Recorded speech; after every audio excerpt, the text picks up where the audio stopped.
नमस्कार, राम राम सा, खमा गणिसा। आज हम बात करेंगे वायुदाब और वायुदाब की जो पेटियां हैं उनकी और पवनों की। तो हमने जो है पिछले वीडियो में बात करी थी, हमने अक्षांश व देशांतर की। ठीक है, तो इस वीडियो में जो है देखो, इससे जो महत्वपूर्ण जो प्रश्न है ना उनकी बात करेंगे अपन। वैसे तो अपने को पता है कि जैसे वायुदाब जो है वो किसे कहते हैं। आप लोगों को पता होगा कि वायुदाब जो है ना, कहीं पे भी किसी भी क्षेत्रफल पर वायु के द्वारा जो डाला गया जो भार होता है ना, मतलब बल जो होता है ना, वो वायुदाब कहलाता है। और आप लोगों को पता है कि समुद्र तल पर वायुदाब सर्वाधिक रहता है, 1034 ग्राम सेमी रहता है ना। और अगर इंच या पौंड में पूछा जाए तो 14.7 रहता है। ठीक है, और आपको पता है कि वायुदाब को जो मतलब इसको जो मापा जाता है ना, एक तो मिलीबार में या फिर पास्कल के अंदर मापा जाता है इसको। अब हम जैसे ये देखो, ये पहला क्वेश्चन है यहाँ पे कि सागर, इसका जो क्वेश्चन आता है ना वो ऐसे आता है, सागर तल पर वायुदाब होता है। तो अभी सागर तल पर मैंने बताया था 1034, तो यहाँ पर इसके आसपास में इन्होंने माना है ये 1013.25 मिलीबार माना है ये यहाँ पे। ठीक है आंसर। तो आपको पता है कि समुद्र तल पर तो ये रहता है, लेकिन अगर मान लो 1 किलोमीटर की ऊंचाई पे पूछ ले वायुदाब तो कितना होता है। तो देखो, जैसे जैसे बढ़ेगा ना ऊंचाई पे, वहां पर वायुदाब घटता जाता है। जैसे 1 किलोमीटर की ऊंचाई पे पूछ ले तो 850 के लगभग, जैसे 898 ऐसे होता है जैसे, है ना। और 5 किलोमीटर की ऊंचाई पे पूछ ले या 6 किलोमीटर की ऊंचाई पे पूछ ले तो वहां पर होता है 540। ये ऐसे के ऐसे एज इट इज आंकड़े आते हैं वहां पे। और अगर 10 किलोमीटर की ऊंचाई पे पूछ ले तो 10 किलोमीटर की मतलब घटता जाता है, जैसे ऊंचाई पे ज्यादा ऊंचाई पे पूछोगे ना तो वहां पर 10 किलोमीटर की ऊंचाई पे 265। और तापमान भी जैसे क्या माइनस में चला जाता है वहां पे। ठीक है, अब हम जैसे आगे नेक्स्ट क्वेश्चन देखेंगे। ये देखो, निम्नलिखित में से किन अक्षांशों के मध्य घोड़ा अक्षांश स्थित है। मतलब घोड़ा अक्षांश को बोला जाता है अश्व अक्षांश। क्या बोला जाता है? अश्व अक्षांश। तो आप लोगों को पता होगा कि अश्व जो अक्षांश है वो 30 डिग्री उत्तर माइनस 30 डिग्री उत्तर, वो सॉरी 35 डिग्री उत्तर एवं 30 डिग्री दक्षिण और 35 डिग्री दक्षिण तक। मतलब ये जैसे ये हो गई आपकी, ये हो गई पृथ्वी। सॉरी यहाँ पर दिख नहीं रहा होगा, यहाँ पे दिखाती हूँ मैं आपको, एक बार रुको मैं दिखाती हूँ आप लोग। जैसे ये हो गई अपने क्या, पृथ्वी हो गई। अब ये हो गई 0 डिग्री रेखा, जिसको बोलते हैं अपन विषुवत रेखा, और क्या बोलते हैं, भूमध्य रेखा भी बोलते हैं इसको। ठीक है, ये यहाँ पर इसके ऊपर जो है ये 5 डिग्री रेखा होती है ना। ये नॉर्थ की होती है और ये साउथ की होती है। तो ये जो पूछ रहा है क्वेश्चन, ये पूछ रहा है यहाँ पे कि घोड़ा अक्षांश मतलब जो अश्व अक्षांश है ना वो कहाँ से है।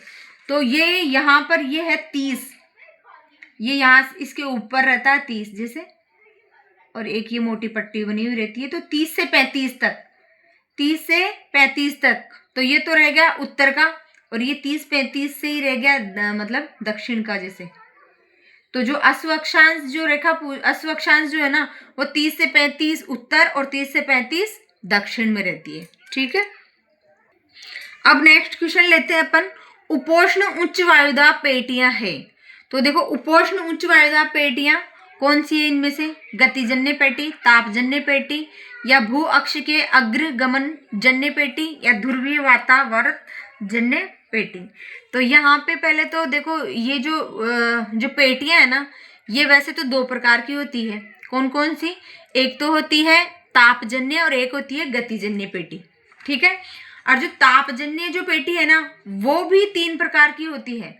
तो एक तो होती है जैसे ध्रुवीय उच्च वायुदाब पेटी उत्तर की, और एक होती है ध्रुवीय मतलब उत्तर ध्रुवीय उच्च वायुदाब पेटी, और एक रहती है दक्षिण ध्रुवीय उच्च वायुदाब पेटी, और एक रहती है भूमध्य रेखीय न्यून वायुदाब पेटी। तो ये 3 तो है तापजन्य वायुदाब पेटियां। और जो गतिजन्य जो पेटियां है ना वो होती है 4। वो 4 कौन कौन सी होती है? एक तो होती है उपध्रुवीय न्यून वायुदाब पेटी, है ना। तो वो उपध्रुवी जो है उत्तर में भी रहेगी और एक दक्षिण में रहेगी, तो दो तो ये हो गई, एक तो उत्तर की और एक दक्षिण की। और उपोष्ण उच्च वायुदाब पेटी ये भी दो रहेगी, एक तो उत्तर की और एक दक्षिण की, तो हो गई ना 4। भाई उपध्रुवी न्यून वायुदाब पेटी हो गई, उत्तर में 1 और दक्षिण में 2, ठीक है। और 2 ही ये इसकी हो गई, उपोष्ण वाले की हो गई। तो ये उपोष्ण उच्च वायुदाब पेटी पूछा है, तो इसमें कौन सा आ जाएगा, उपोष्ण में कौन सा हो जाएगा भाई, गतिजन्य जो है ना वही तो आ जाएगा ना। और भाई ये गतिजन्य पेटियां ये कितनी है, ये 4 है जैसे, और तापजन्य कितनी है, 3 है, ठीक है। नेक्स्ट क्वेश्चन है, पूछ रहा है कि निम्नलिखित क्षेत्रीय दाब कटिबंधों का सही अनुक्रम क्या है। तो सही अनुक्रम कौन सा है इसमें से, देखो सबसे पहले तो आएगा विषुवतीय निम्न, जिसको बोलते हैं भूमध्य सागरीय पेटी, क्योंकि ये 0 डिग्री पे है ना, तो पहली तो ये हो जाएगी।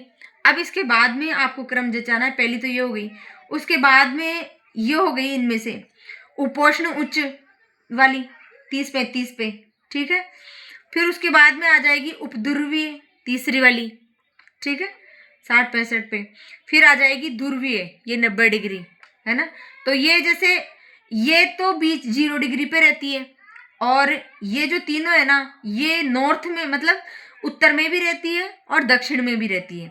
जैसे ये उपोष्ण उच्च वायुदाब पेटी उत्तर में भी रहेगी है ना, 30 से 35 डिग्री पे, और उपध्रुवीय निम्न वायुदाब पेटी उत्तर में भी रहेगी है ना, 60 से 65 डिग्री पे, और ध्रुवीय उच्च ये 90 डिग्री पे मतलब है ना, और ये ऐसे की ऐसे एज इट इज दक्षिण में भी रहेगी, ठीक है।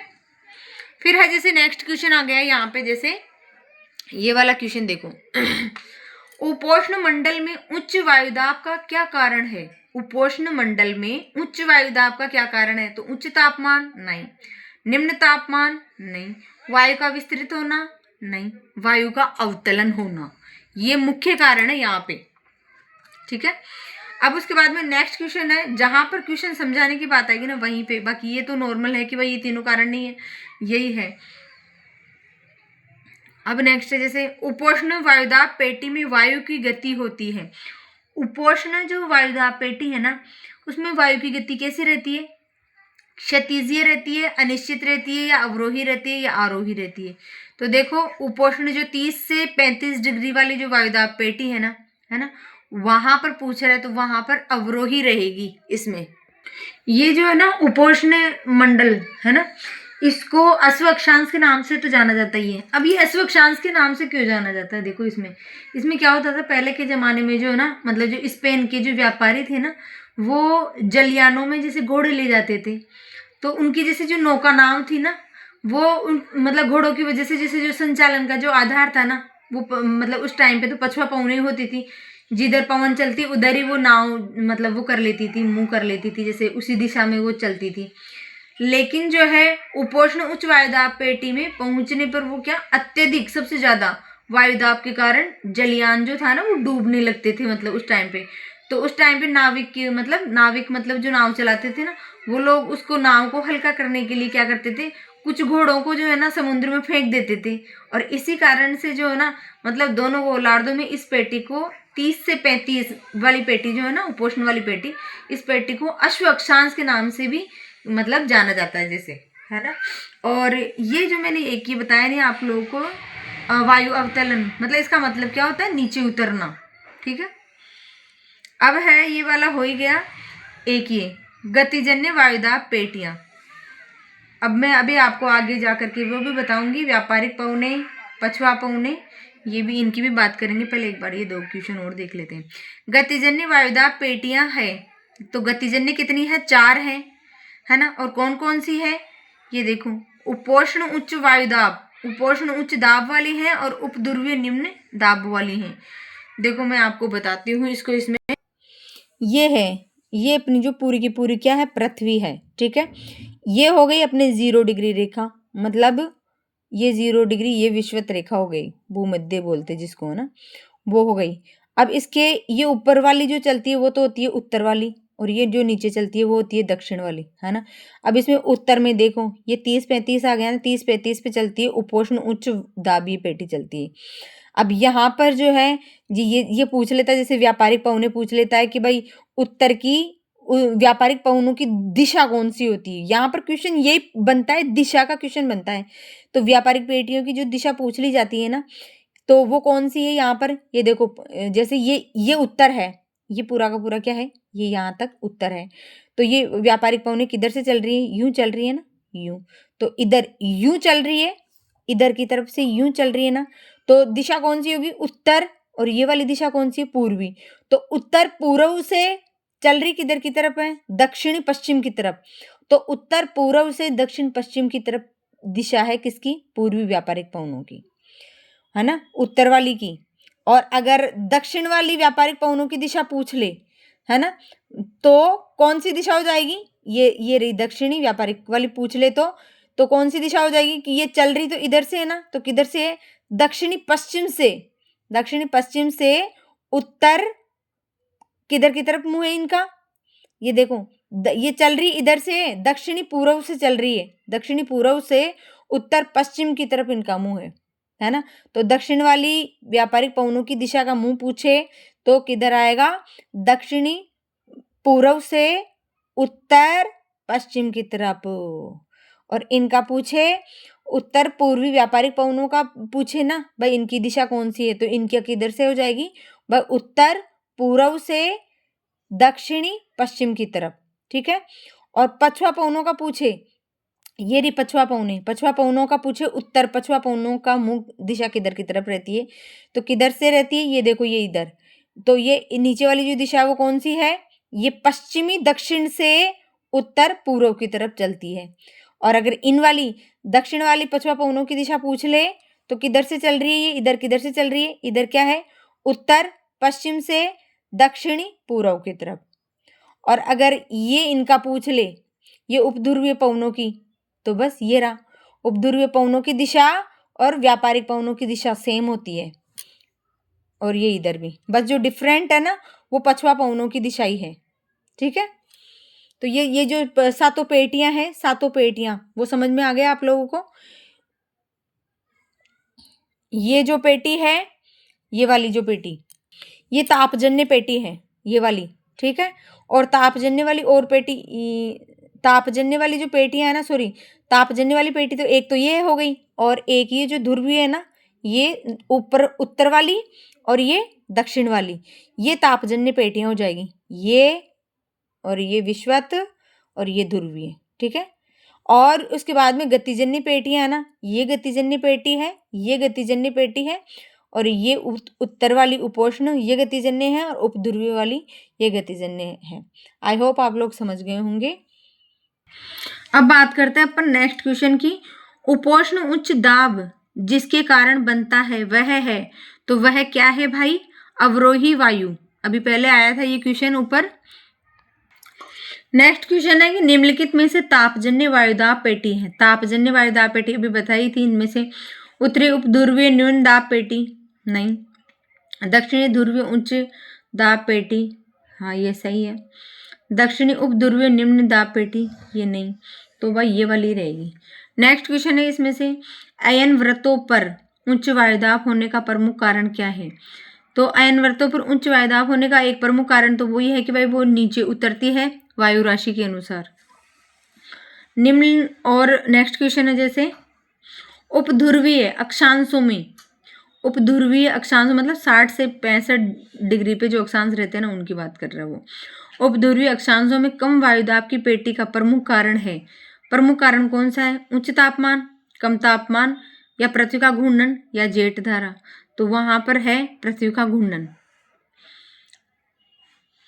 उसके बाद में है निम्न में से कौन सा गतिजन्य है, कौन सा गतिजन्य है इनमें से, विषुवत रेखीय, ये विषुवत रेखीय निम्न वायुदाब का क्षेत्र नहीं, क्योंकि ये गतिजन्य थोड़ी है, ये तो तापजन्य है ना। उपोष्ण कटिबंधीय उच्च दाब का क्षेत्र ये सही है क्योंकि ये गतिजन्य है।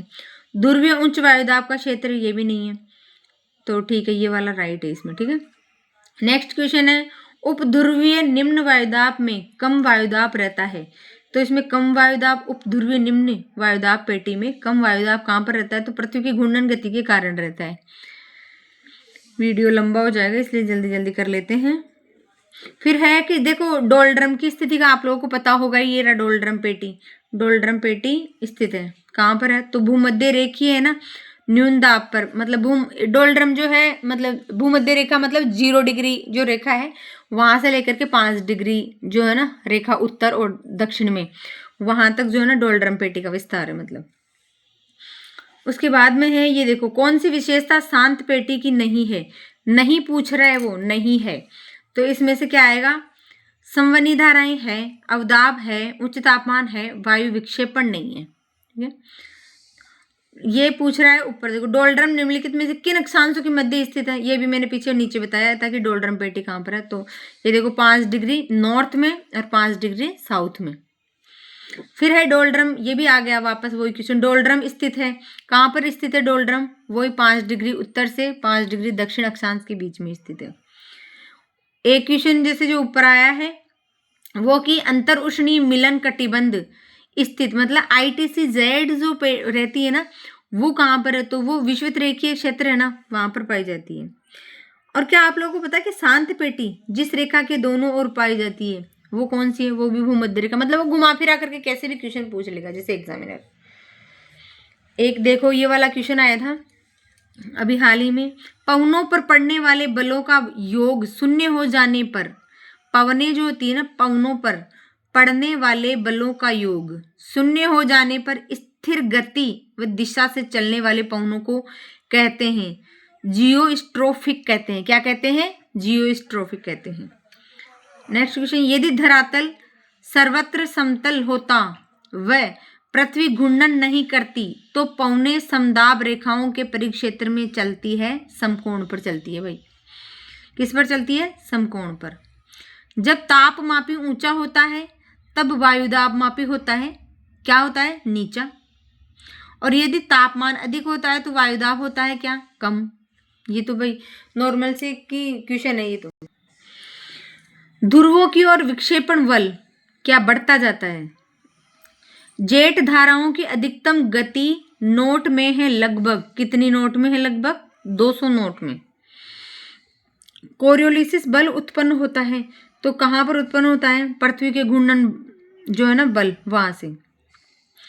नेक्स्ट क्वेश्चन है कि वायु सदैव उच्च दाब क्षेत्रों से निम्न दाब क्षेत्रों की ओर चलती है, तो ये सही है, वायु सदैव भाई उच्च दाब क्षेत्र से निम्न वायु दाब क्षेत्रों की ओर चलती है।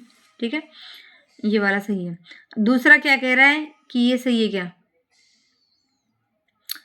पवन की दिशा को कोरियोलिसिस बल प्रभावित करता है। पवन की दिशा को कोरियोलिसिस बल तो प्रभावित करेगा, लेकिन ये एक दूसरे की व्याख्या जो है ना वो सही नहीं कर रहे, तो इसमें आंसर क्या आ जाएगा, ए और आर दोनों सही है किंतु आर ए की सही व्याख्या नहीं कर रहा। ठीक है, इसके बाद में पवनों के विक्षेपण पर कोरियोलिसिस प्रभाव सर्वाधिक कहाँ पर होता है, तो सर्वाधिक प्रभाव तो ध्रुवों पर ही होता है। उसके बाद में पवनों का विक्षेपण बल अधिकतम होता है, तो अधिकतम वो ये भी आ गया ऊपर ध्रुवों पर। कोरियोलिसिस बल जिन पर अधिकतम पड़ता है वही आ गया ध्रुवीय पवनों पर, मतलब ध्रुव। बार बार एक ही क्वेश्चन को देखो घुमा के दे दिया उसने, ये भी क्वेश्चन घुमा के वैसे ही दे दिया उसने। पवनों की दिशा में विचलन, पवनों की दिशा में विचलन किसके कारण होता है, वह है तो परिभ्रमण के कारण होता है। फेरेल नियम किसके संबंध में है, तो किसके संबंध में है, गोलार्ध में पवन के वेग की दिशा के संबंध में है। एक नेक्स्ट क्वेश्चन आया ये, उत्तरी गोलार्ध में खड़े हुए प्रेक्षक के जिसका पृष्ठभाग वात की ओर है, बाईं ओर कम दाब और दाईं ओर अधिक दाब है, तो वह निम्नलिखित में से किस एक के अनुसार है, तो वो बाइस बेल्ट का जो नियम है ना उसके अनुसार है वो भाई साहब। नेक्स्ट क्वेश्चन है ये वाला, इसमें है देखो ये देख लिया अभी अपन ने। ठीक है, ये वाला क्वेश्चन देखो, व्यापारिक पवनें प्रमुखतया पूर्वा हवाएं होती है, तो क्या होती है कि हाँ सही है, पूर्वा हवा पश्चिम से पूर्व की ओर प्रभावित होती है, नहीं ये गलत है। ठीक है, तो पहला ही सही है इसमें। और दक्षिणी गोलार्ध में पछवा पवनें किस दिशा की ओर प्रभावित करती है, तो दक्षिण में मैंने बताया था ना भाई, दक्षिणी पूर्व की ओर ही प्रभावित करेगी वो। देखो अपन ने पवनों का जो प्रकार थे ना उसमें इसकी बात कर ली। भाई पवनें जो है 3 प्रकार की होती है ना, जिसमें भूमंडलीय पवने, गरीय पवने, प्रचलित पवने, सनातनी पवने, स्थायी पवने, ये जो है ना इन्हीं पवनों का नाम है। मतलब जो सनातनी पवने, स्थायी पवने जो है ना ये जो 3 प्रकार के होते हैं ना, व्यापारिक, पछुआ, ध्रुवीय, ये यही पवने हैं। अभी हम बात कर रहे हैं ये ना अस्थायी पवने और मौसमी पवने, ये 2 प्रकार की, ये भी 3 प्रकार की होती है। एक तो होती है मानसूनी पवने, और एक होती है स्थल समीर व सागर समीर, और एक होती है पर्वत समीर व घाटी समीर। इसमें कुछ नहीं, ये जो स्थल समीर जो है ना, ये थल से चलती है, सागर की ओर चलती है, और ये दिन में चलती है। और ये पर्वत समीर है ना, ये वाली जो है ना घाटी से चलती है पर्वत की ओर, और ये रात में चलती है बस। और उसके बाद में हम बात करते हैं स्थानीय पवनों की। इसमें जो है ना गर्म पवनों की, ठंडी पवनों की बात करेंगे अपन।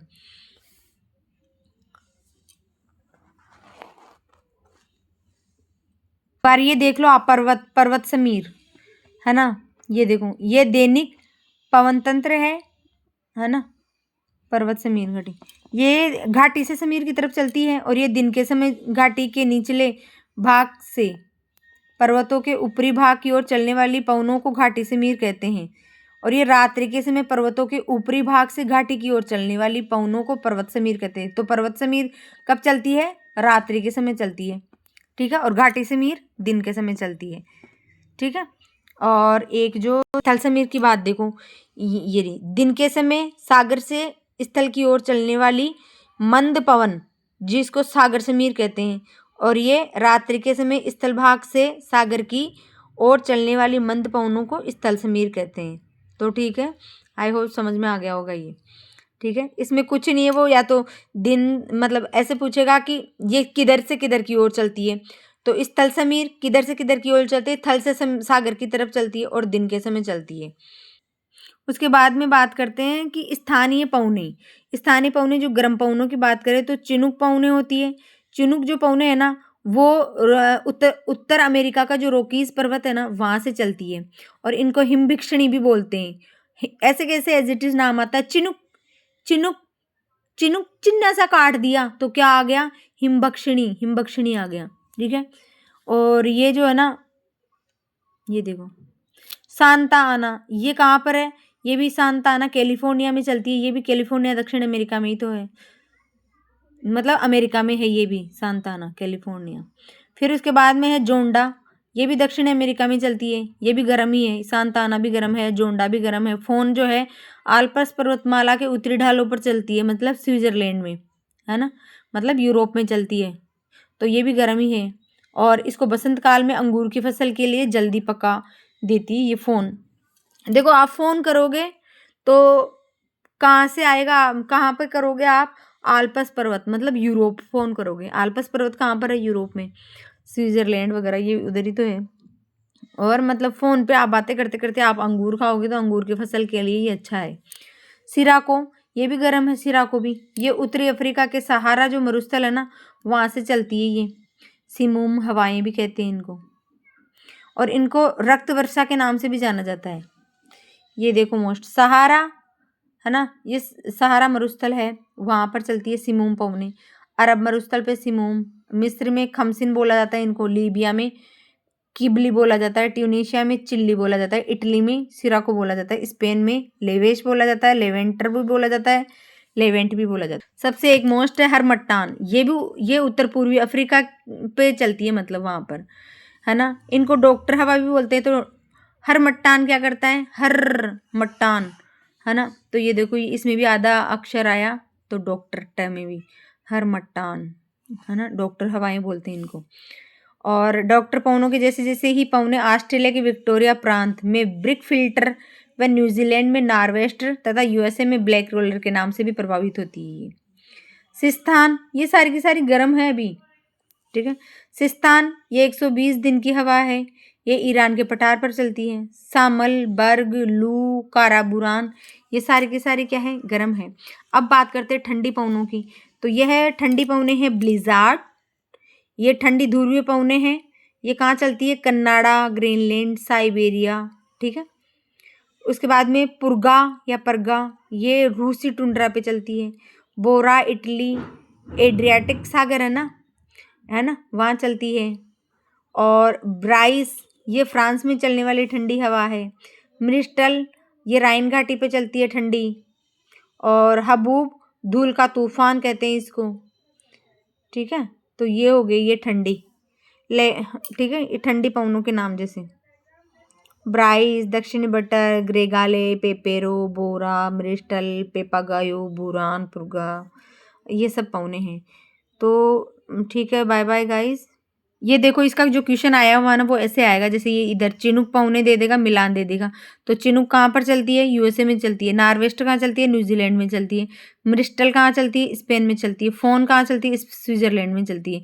अब ये देखो चिनुक भी गर्म है, मिस्टल ठंडी है, फोन गर्म है ना। तो इनमें से गर्म ठंडी भी पूछ लेगा वो, 3 ठंडी दे देगा, 1 गर्म दे देगा, 3 गर्म दे देगा, 1 ठंडी दे देगा। तो वो सब आपको नाम पता होने चाहिए, ठीक है।